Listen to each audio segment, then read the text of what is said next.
J'aimerais terminer par le dernier point.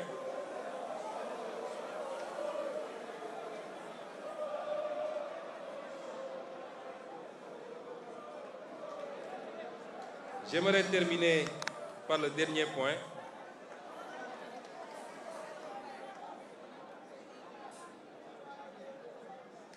Nous disions hier, vous et moi, que nous avons énormément de convergences. Et je suis sûr que vous vous retrouvez dans tout ce que j'ai dit jusqu'à présent. Je suis moins sûr que vous allez vous retrouver dans ce que je vais dire maintenant. Mais on ne peut pas avoir une convergence parfaite, ça n'existe nulle part. Même entre nous, Sénégalais, entre nous, dans le cadre de notre parti, le PASTEF, nous n'avons pas une convergence parfaite. Et j'aimerais terminer sur un point qui relève beaucoup plus des aspects culturels, sur lesquels les échanges doivent être prudents du moins.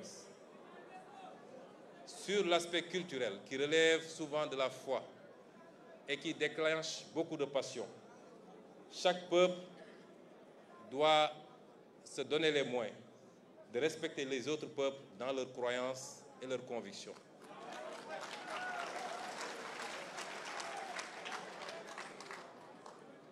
Et vous aviez dit tantôt également, je l'ai noté, que la crise de l'humanité ne peut se résoudre que par le contrôle des citoyens sur leur société. Il n'y a pas une seule société humaine. Il peut y avoir un certain nombre de valeurs universelles, mais il y a des spécificités qu'il faut reconnaître, connaître, comprendre et accepter. Et donc, la question liée aux mœurs, la question liée à ce qu'il est convenu d'appeler les LGBTQ,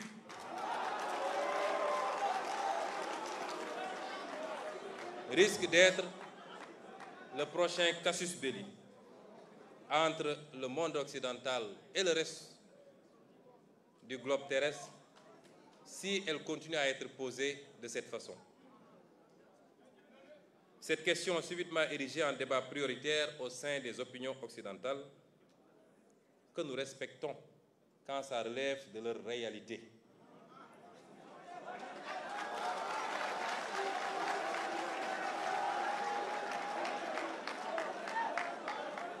Et cette question corrélée à celle des nouveaux droits tels que ceux liés au genre cristallise énormément de passion et d'incompréhension tant elle met face à face des cultures, des civilisations et des systèmes politiques à la vision diamétralement opposée sur la question. D'aucuns même lient l'exacerbation de ce qui est perçu comme un sentiment anti-occidental dans beaucoup de parties du monde, non pas aux divergences politiques ou économiques, mais plus à une certaine propension de ce dernier à essayer d'imposer sa vision et ses pratiques sur des aspects qui relèvent de réalités sociales et sociologiques ancrées et donc du dogme et de la passion. Le Sénégal est un pays optionnellement et fondamentalement laïque, non pas dans le sens d'un État athée, mais plutôt d'un État équidistant et respectueux de tous les cultes et d'une tolérance sociale, religieuse, ethnique et raciale universellement saluée et donnée en exemple. Rien ni personne ne remettra en cause ce modèle séculaire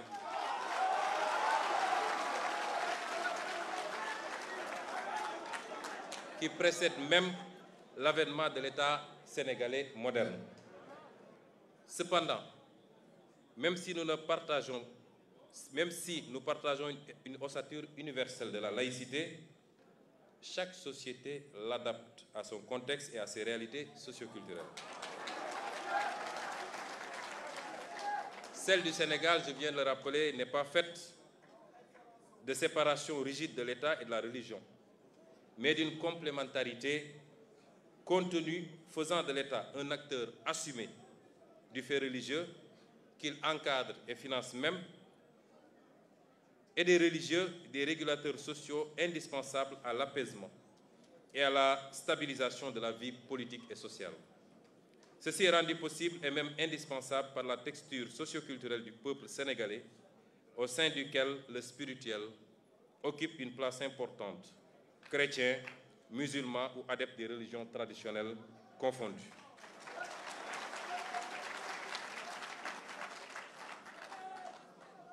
Président Mélenchon, c'est ce modèle qui explique en partie le statut exceptionnel du Sénégal et qui lui a permis de demeurer un îlot de stabilité, tout juste troublé par quelques revendications irrédentistes dans le Sud. Il est alors évident que les velléités extérieures de nous imposer, encore une fois, l'importation de modes de vie et de pensée contraires à nos valeurs risque de constituer un nouveau casus belli.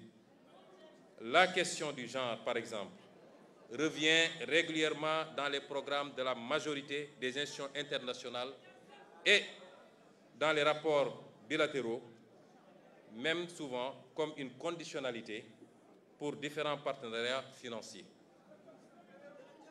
Nous pouvons noter aujourd'hui que la question des genres n'est pas nouvelle dans nos sociétés. Il ne faut pas penser que nos sociétés ne connaissaient pas ces questions. Elles les connaissaient, elles les géraient à leur façon. Elle ne l'est nulle part d'ailleurs et est presque consubstantielle à l'humanité. Elle ne peut être donc l'apanage de l'Occident.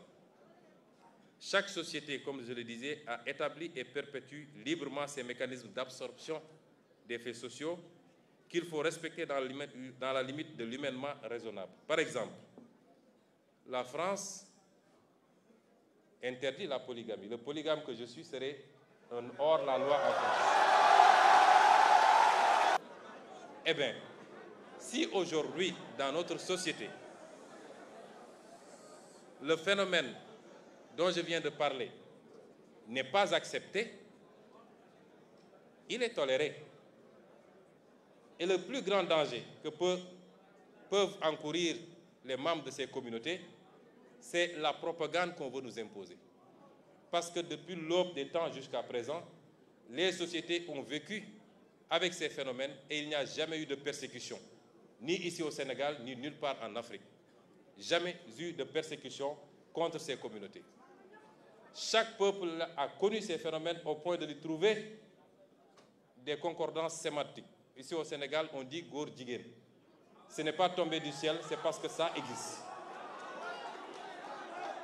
Mais nous l'avons géré et nous continuerons de le gérer à notre façon et selon nos réalités socioculturelles. Et c'est pourquoi nous disons que sur ces considérations, nous appelons le monde occidental à faire preuve pour une fois de retenue, de respect, de réciprocité et de tolérance. J'entends souvent, quand il y a des problèmes en France, les officiels disent c'est à notre mode de vie qu'on s'est attaqué. Quand il y a des kamikazes qui posent des bombes, ce que nous dénonçons tous et tout le temps, le discours c'est que ces illuminés s'attaquent à notre mode de vie. Eh bien, nous aussi, nous avons un mode de vie. Le mode de vie ne peut pas être uniforme et universel. Il doit souffrir de quelques exceptions, ça et là. Et c'est pourquoi je conclurai par dire que sur ce phénomène particulièrement, le Sénégal et beaucoup de pays africains ne peuvent accepter une quelconque velléité de leur imposer la légalisation de ce phénomène.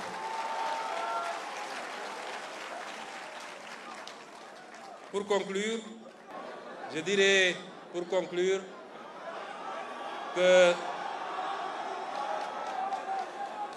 contrairement à une opinion qui est de plus en plus répandue, je suis optimiste pour l'avenir des relations entre l'Europe et l'Afrique. Je suis optimiste pour l'avenir des relations entre la France et l'Afrique et le Sénégal. Mais pour que cela se fasse, nous souhaitons au peuple français et pour le peuple français que des voix comme celle de M. Jean-Luc Mélenchon soient entendues.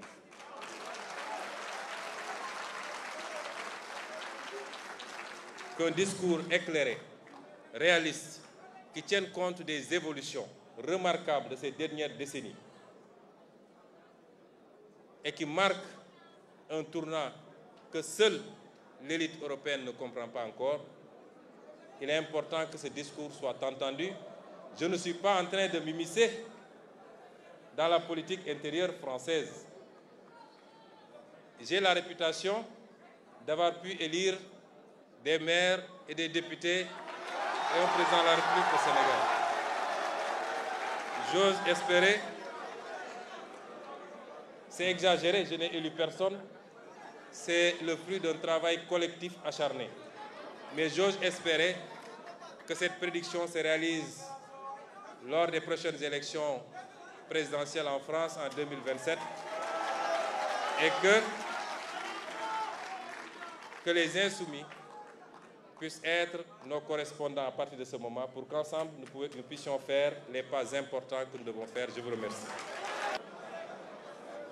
Je vous remercie pour votre patience. Merci, Monsieur le Président, de me donner l'occasion de dire encore quelques mots. Mais je ne serais pas l'homme que je suis si je ne répondais pas franchement et directement aux questions qui ont été soulevées par le Président. Je voudrais vous dire sur des sujets qui m'ont paru être délicats pour vous. En ce qui concerne la présence militaire des Français, que j'ai toujours plaidé sur une ligne constante, et j'y pense concernant le Mali, que les pays appartiennent à ceux qui les occupent et que dès lors, s'il y avait un gouvernement insoumis en France et que le Sénégal vienne à réclamer que les troupes françaises s'en retirent, eh bien évidemment, nous appliquerions les décisions du peuple souverain sénégalais. Notre intention, en quelque sujet que ce soit, ne passe jamais par la force.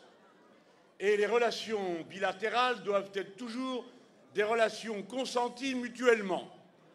C'est pourquoi, vous ayant répondu avec la plus grande franchise sur la question de la présence militaire, et en vous rappelant que si je suis capable de faire la critique de mon pays lorsque je lui reproche d'être resté pendant 9 ans au Mali sans qu'on en ait discuté à l'Assemblée nationale française, ma pensée ne se dissocie pas un seul instant de ceux de mes compatriotes qui, obéissant aux ordres qui leur étaient donnés, se sont sacrifiés dans cette aventure, que je considère en effet comme une aventure. Ensuite, je veux vous dire avec la même franchise que la question de la monnaie doit se régler bien évidemment par les pays africains eux-mêmes et que nous n'aurions aucune intention de nous mêler dans définir la valeur pour quelque pays que ce soit.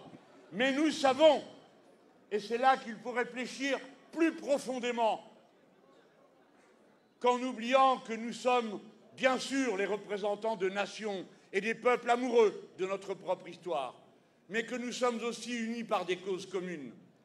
S'il y a une monnaie qui est gagée sur une monnaie européenne, ce n'est pas seulement parce que ça faisait les affaires des Européens, mais aussi parce que ça faisait les affaires d'un certain nombre des élites africaines qui y trouvaient la garantie que leurs biens seraient protégés par leur maître. Enfin, je veux vous dire avec la plus grande netteté, par respect pour mes compatriotes, je suis un homme absolument et radicalement engagé sur un point, et je veux vous remercier de l'aborder aussi franchement, Président. Parce que si on ne peut pas se parler de franchement, alors on ne se parle pas. C'est une comédie.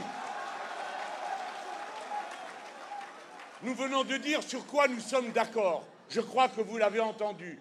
Vous venez de dire sur quoi nous sommes en désaccord. Je vous le confirme. En effet, je suis le premier législateur français qui ait déposé un texte de loi à propos de la la possibilité du mariage homosexuel. Je suis, si vous voulez le savoir, hétérosexuel. Mais j'ai pensé que cette liberté d'amour devait être ouverte à tous ceux qui voulaient en bénéficier. Et c'est pourquoi je vous dis, les yeux dans les yeux, que j'assume la position politique que j'ai voulu. Et je ne chercherai pas à vous l'imposer. Mais il est inutile de parer cette divergence d'une divergence qui viendrait entre les nations. Car chez nous, c'est les pires réactionnaires et les pires racistes qui se sont opposés à cette disposition légale. Tant et si bien que je l'assume et je vous dis que je sais que dans mon pays, elle fut controversée. Et nous l'avons réglée comment? Comment l'avons-nous réglée? En votant. Eh bien, peut-être qu'un jour vous-même vous voterez, et alors, votre décision... Mais j'entends, peut-être que non. Mais votre décision... Mais vous ferez bien comme vous voulez, et moi aussi. Vous ferez bien comme vous voulez, et nous aussi. Mais si nous partons de l'idée, qu'en effet, chacun ayant sa culture, ses traditions, nous devrions toutes les regarder du même œil, alors je dois aussi vous dire que je ne suis pas d'accord.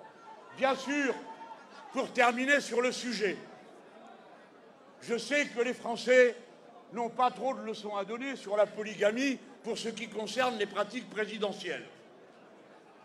Mais il n'empêche que vous ne pouvez m'empêcher de penser, pour moi, pour mes compatriotes, que nous n'y sommes pas favorables. Et je vous le redis, il n'y aura pas non plus de concession intellectuelle de ma part sur ce sujet avec vous, comme vous n'en avez pas avec moi. Je l'ai entendu assez clairement pour que je puisse m'autoriser de la même franchise avec vous. Voilà, mesdames, messieurs, et je vous demande de prendre un instant de recul. Écoutez-moi, nous venons à cet instant de faire une démonstration, et vous venez d'en faire une. On peut dialoguer et ne pas être d'accord. On peut dialoguer et être d'accord. Et la révolution citoyenne sénégalaise m'a accepté venant ici à l'invitation du PASTEF, sachant quel homme je suis et quelles valeurs je porte. Et vous m'avez écouté avec bienveillance. Vous venez d'entendre mon désaccord radical sur une question. Eh bien, il nous faudra vivre avec. En tout cas, je veux vous dire mon bonheur de vous avoir rencontré et de penser que vous êtes la jeunesse du monde.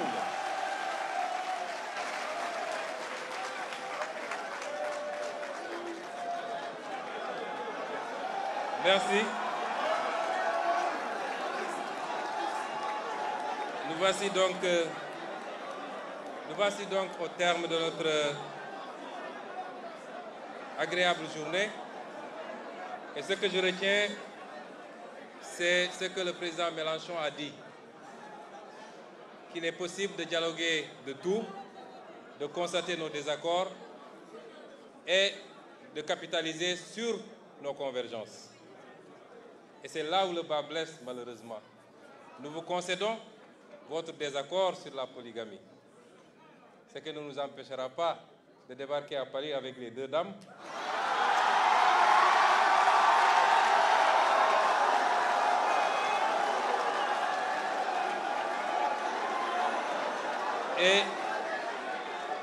Et nous n'avons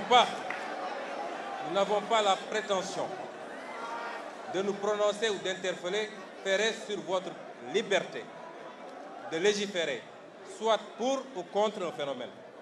Mais là où le bas blesse, c'est que, dans le sens inverse, on veut nous refuser ce droit, nous, sur les aspects où on est en désaccord, de légiférer ou de ne pas légiférer. Et c'est ça l'intolérance, justement. Et c'est ça que nous n'acceptons plus. Je vous remercie.